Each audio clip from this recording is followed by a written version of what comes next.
Hola, ¿qué tal? Bienvenidos a la segunda materia de la Diplomatura de Datos de 2020. Bueno, en esta materia le vamos a estar contando sobre la parte más ingenieril de la ciencia de datos. Es básicamente la primera parte del procesamiento de los datos, desde el análisis exploratorio y la curación.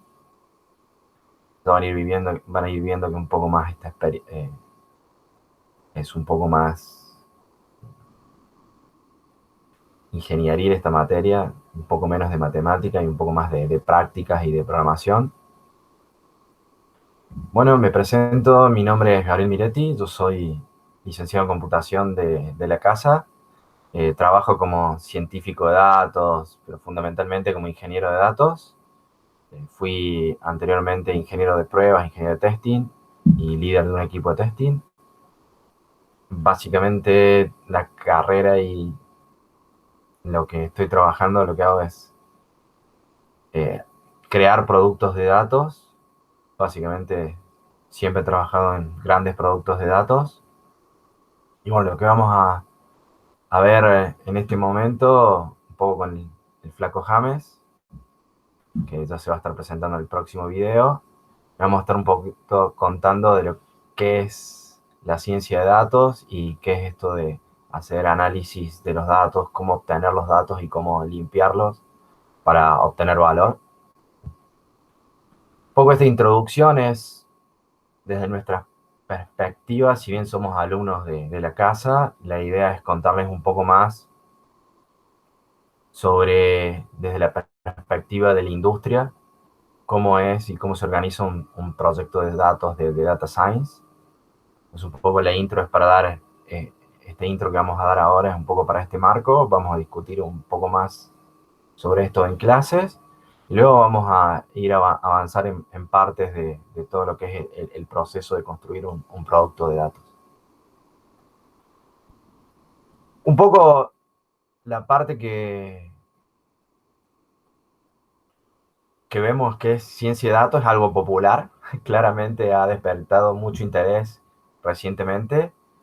Interesante es que hasta 2010, 2012, incluso no podría decir hasta hace 3, 4 años atrás, no había tanto interés en este campo, si bien es una disciplina muy nueva, usa muchos elementos de muchas disciplinas anteriores y se empieza a conocer como ciencia de datos, va a hacerse popular alrededor del año 2012, 2013. Bueno, ¿por qué se hace popular? Mayoría más o menos coinciden en este artículo en esta edición del Harvard Business Review, pero hay otros simultáneos, pero básicamente en esta edición que habla de qué es lo que es Big Data y lo denomina por qué es el trabajo más sexy de este momento.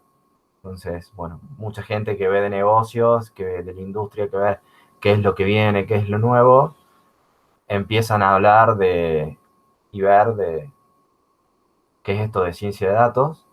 Y básicamente, si bien la ciencia de datos ya existía, se pone en el mapa y se hace popular a partir de este artículo. Es interesante ver eh,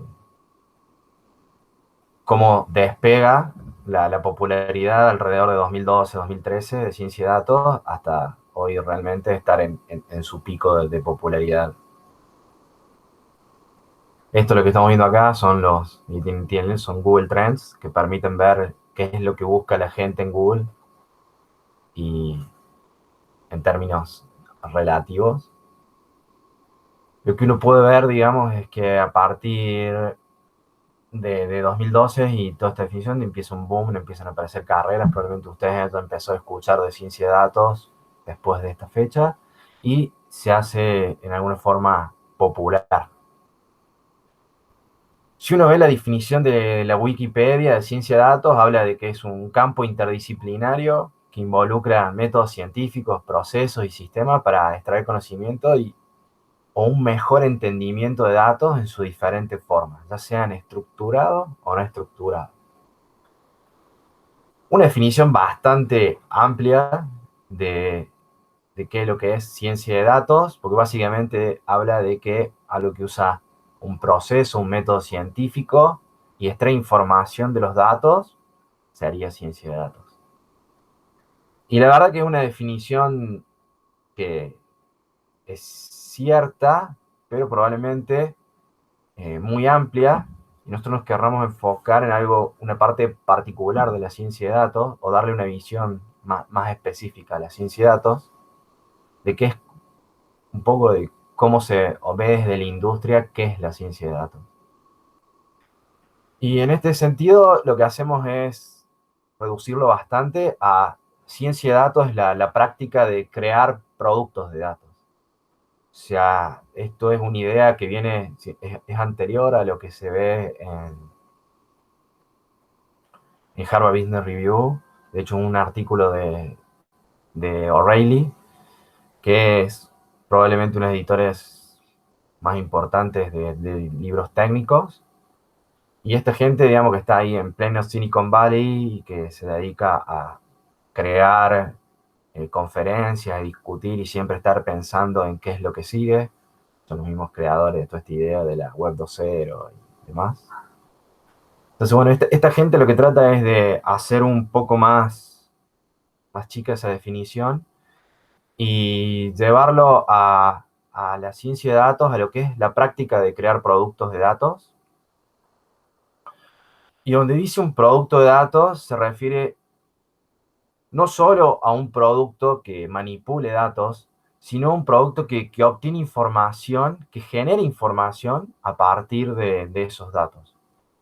Que no solo la resume, o la visualiza, sino que genera una nueva visión y genera nuevos, podría decir, insights sobre los datos.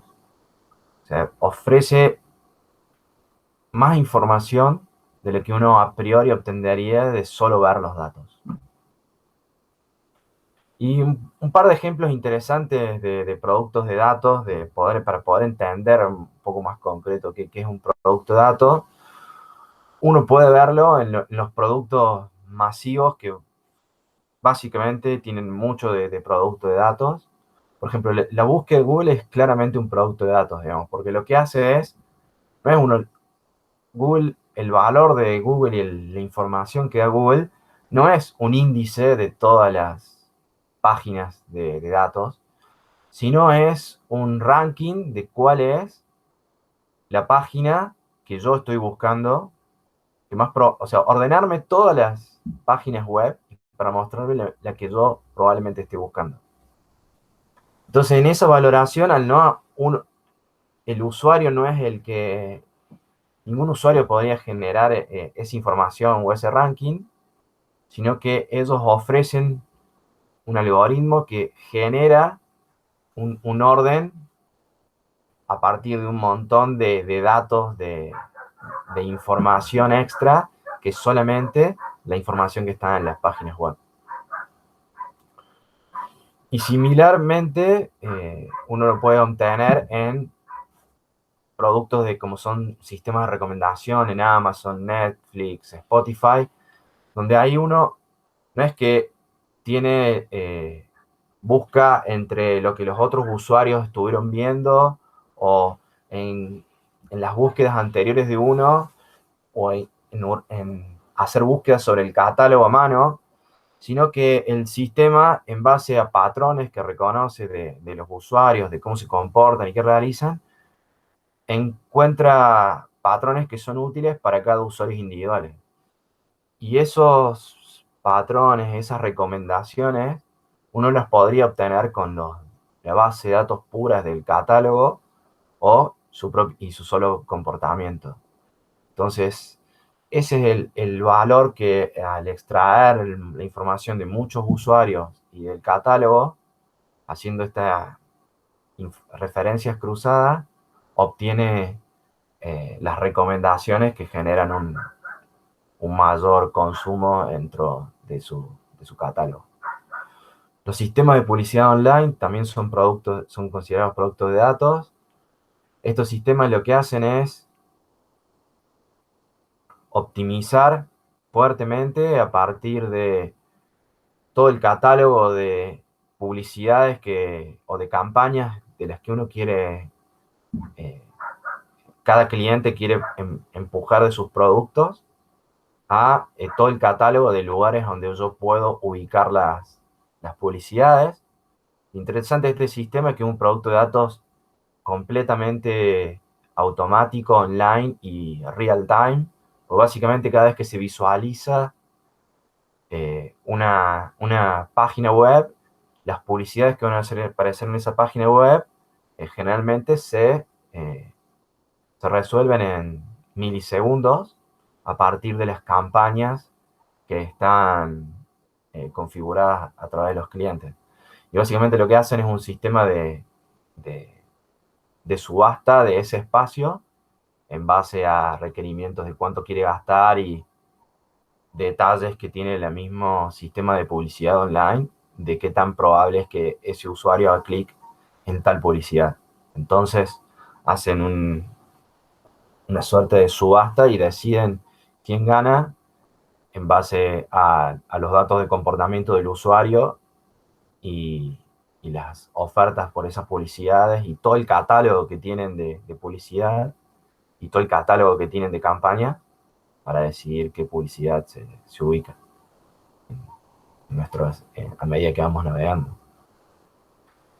Y bueno, otro ejemplo también es este tipo de sistemas al estilo Grammarly, que estos ya son sistemas de procesamiento de texto. Grammarly es una aplicación que básicamente sugiere y analiza los textos, trae un plugin de sugerencias sobre los textos que escribimos y nos indica si el lenguaje es formal, si el lenguaje es informal.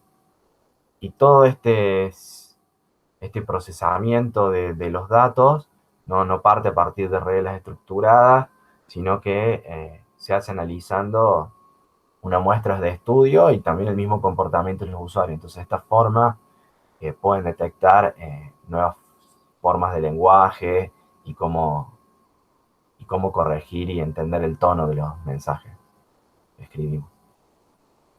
Entonces, la idea atrás de un producto de datos, que es difícil de explicar, es que no hacen solo lo que hacían los sistemas tradicionales, no hacen solo procesar con reglas fijas y manipular con reglas fijas los sistemas de datos, sino que son sistemas bastante vivos, que lo que hacen es generar inferencias a partir de los datos y a partir de ellos tomar decisiones. Y generalmente esas decisiones se toman automáticas, muchas veces sin intervención de un humano. Bueno, vamos a ir dando, a medida que vayamos avanzando en el curso y en la Diplo, vamos a ir viendo diferentes ejemplos de productos de datos. Pero básicamente una cuestión interesante del lenguaje es que ¿por qué hacer productos de datos? Es ciencia y no ingeniería. Y lo interesante es que lo que sucede en este tipo de sistemas hace que la ciencia y la ingeniería se acerquen mucho más que antes. De hecho, el sistema, el paradigma de diseño de este tipo de productos es bastante novedoso y bastante diferente al enfoque de proceso de fabricación de un producto, ya sea un producto manufacturado, incluso un producto de software, donde hay un cambio de paradigma entre el diseño inteligente y donde uno sigue ciertas reglas, hace un relevamiento y sigue un proceso estructurado y le ofrece al cliente el producto que uno pensó en su laboratorio, a un descubrimiento de conocimiento, a una metodología mucho más parecida al método científico, que es el que tratan de mostrar las metodologías ágiles, el Lean, donde uno con los clientes empieza a aprender cuál es el producto que genera más valor. Y acá el método es mucho más parecido al método científico y experimental, donde uno define experimentos plantea hipótesis sobre qué es lo que genera valor, construye experimentos para validar esa hipótesis y luego hace el producto y lo pone a disposición de todos los usuarios. Entonces acá entran metodologías como A/B testing, donde uno pone dos versiones de un producto y los usuarios, a partir de las métricas que se obtienen de interacción con ese producto, eh, si deciden en definitiva cuál es el producto que es más útil. Y así también sobre diferentes métricas que uno va haciendo sobre los productos para ver la performance en el tiempo, digamos, en la calle, en producción. Y así uno va ajustando el producto de manera muy iterativa para generar ese conocimiento. Lo importante es que para que todos esos experimentos no sean triviales y realmente generen conocimiento, ahí uno necesita un rigor bastante particular y propio de las ciencias. Entonces, ese rigor es el que hace que se hable muchas veces de ciencia de datos, donde uno lo que hace es más eh, generar conocimiento a través del método científico y a partir de ahí generar un producto que plasme todo ese conocimiento que obtuvimos a través de los métodos científicos. Ingeniería de datos en realidad existe también como una disciplina, vamos a estar más adelante hablando al respecto, y generalmente se refiere más a las técnicas y las prácticas y los procesos de manipular precisamente datos, no de los procesos y técnicas de inferir conocimiento de los datos. Entonces, bueno, vamos a estar hablando un poco de los distintos roles y disciplinas más adelante. Sigan, sigan conectados por un ratito más. Bueno, lo interesante de ver, digamos, que es lo que plantean en muchos modelos y a través de muchas disciplinas, particularmente el software y en la gestión de organizaciones, es que para uno generar y aplicar una disciplina, tanto las personas como las organizaciones necesitan hacer un camino de maduración. Esto, todo la complejidad inherente que tienen todas estas disciplinas y hace que básicamente uno no pueda dominar una disciplina de un día para el otro leyendo un libro o incluso haciendo un curso online o incluso una diplomatura como esta o una maestría o hasta un doctorado. Todas estas, todas estas carreras y disciplinas requieren un proceso que lleva su tiempo y es importante para tanto ustedes cuando vayan a hacer prácticas a las organizaciones, como para uno tomar nuevos proyectos o incluso en las mismas organizaciones para decidir qué iniciativa tomar o qué proyectos generar en sí mismo, ubicarse dentro de un cuadrante de lo que se llama un modelo de madurez. Bueno, IBM o propuso un modelo de madurez para lo que es la ciencia de datos y analytics, y es muy interesante de ver. Y lo que hace es plantea un modelo de madurez de tres, cuatro fases, donde la primera parte, digamos, del proceso es la que pueden ver en el... Poner ahí el puntero. Es la parte inferior a la izquierda, que es la parte de análisis descriptivo, que básicamente esta es la primera parte que que un que una organización realiza, que es analizar de los datos qué está pasando para entender la situación de su empresa. Es más, siquiera la primera parte es ver qué está pasando. Entonces acá podemos ver que en los ejes, uno tiene el eje de las X, donde uno ve el foco del análisis, o sea, en donde uno está haciendo el análisis. Uno puede analizar el pasado, el presente y el futuro. Y en el eje de las Y uno puede ver es qué tan automático es este análisis como una medida del valor de negocio que genera.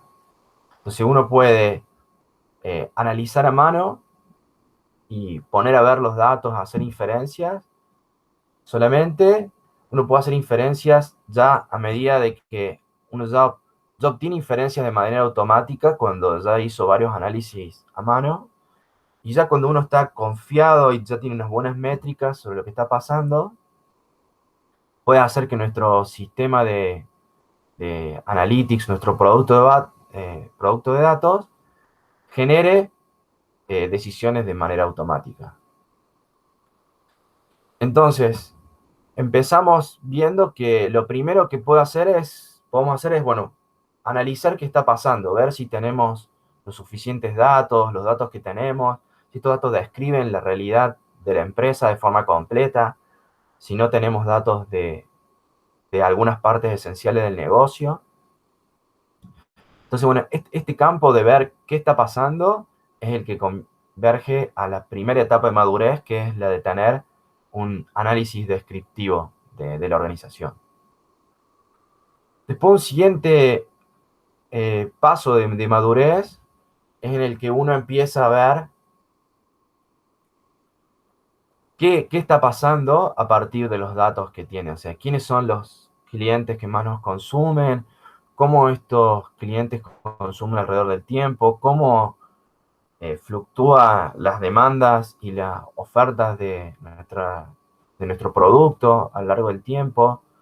O sea, qué parte es que hay un cambio en el comportamiento del cliente, qué parte es que es solamente una fluctuación temporal del mercado. Bueno, todo ese tipo de análisis ya se empieza a hacer con análisis de diagnóstico. Y esto nos permite ver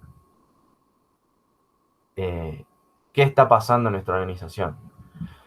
El paso siguiente de madurez es, una vez que estamos confiados en nuestro análisis diagnóstico y en base a las variables que vemos en el futuro que van a fluctuar, cómo van a fluctuar, cuáles se van a mantener estáticas y demás, podemos empezar a hacer análisis y predicciones sobre qué va a pasar en el futuro, a partir de nuestra comprensión de los datos que tenemos del pasado. Y en todo este ciclo iterativo de ir y ver qué pasó en el pasado, qué es lo que predecimos y cómo vamos y volvemos en este ciclo de si empezamos nuestro ciclo, que empezamos a evaluar nuestras predicciones. Una vez que tenemos suficiente confianza, lo que podemos hacer es que directamente avancemos a tomar decisiones automáticamente. Y este es el cuadrante de las analíticas prescriptivas. O sea, ya acá ya tenemos agentes que deciden en base a lo que está pasando hoy en nuestra empresa, qué vamos a hacer en el futuro.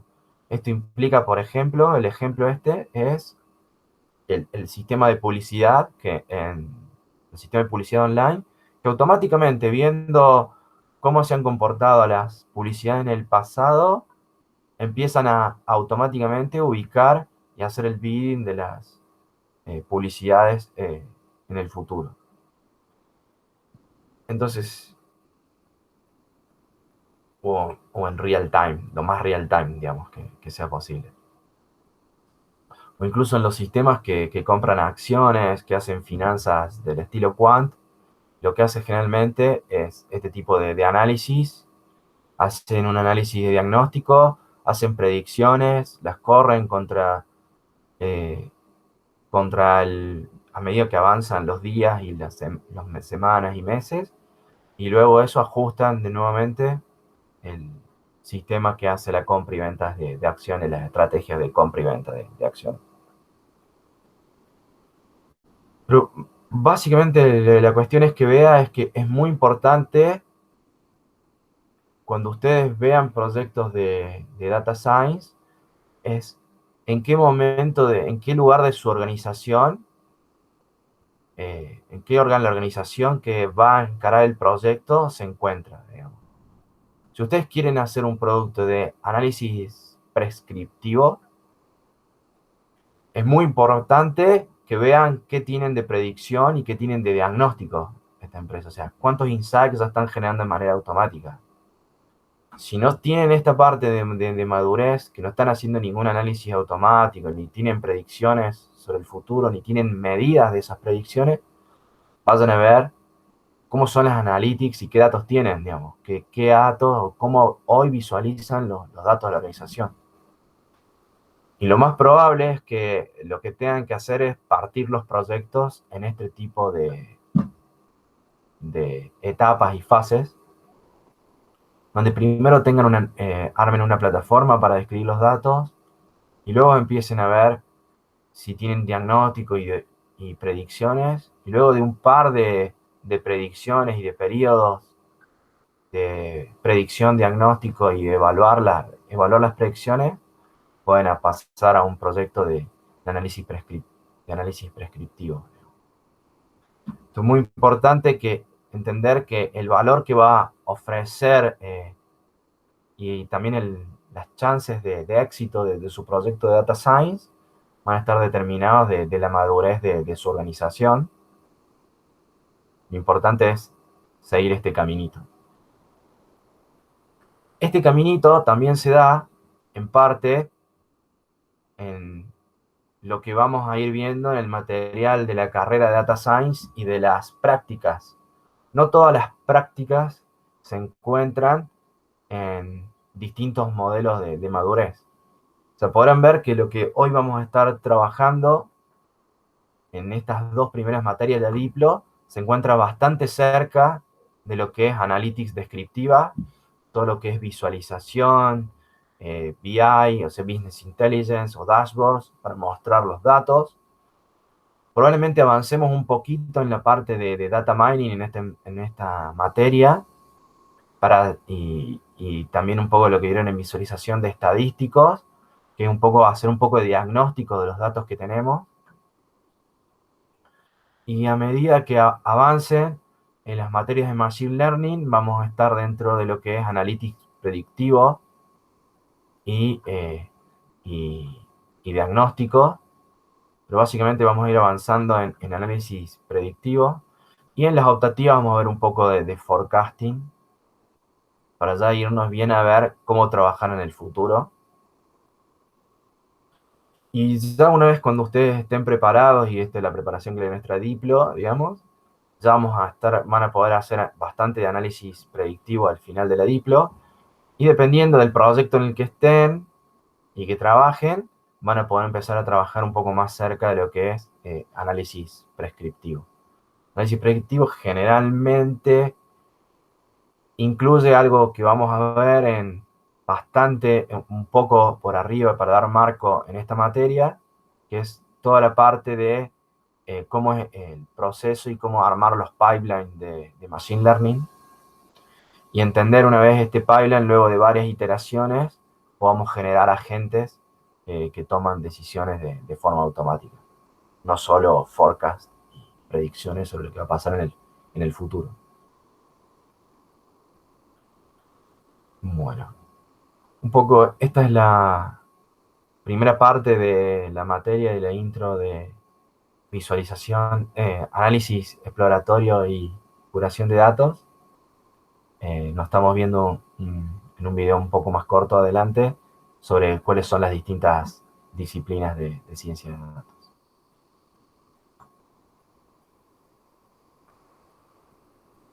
Nos vemos.